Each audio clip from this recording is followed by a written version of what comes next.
Professor Alexander explained to me, the idea of addiction we've all got in our heads, that story, comes partly from a series of experiments that were done earlier in the 20th century. They're really simple experiments. You can do them tonight when you go home if you feel a little bit sadistic.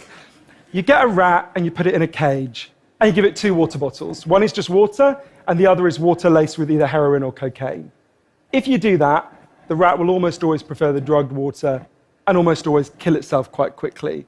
So there you go, right? That's how we think it works. In the 70s, Professor Alexander comes along and he looks at this experiment and he noticed something. He said, we're putting the rat in an empty cage. It's got nothing to do except use these drugs. Let's try something a bit different. So Professor Alexander built a cage that he called Rat Park, which is basically heaven for rats, right? They've got loads of cheese, they've got loads of colored balls, they've got loads of tunnels. Crucially, they've got loads of friends, they can have loads of sex, and they've got both the water bottles, the normal water and the drugged water. But here's the fascinating thing. In Rat Park, they don't like the drugged water. They almost never use it. None of them ever use it compulsively.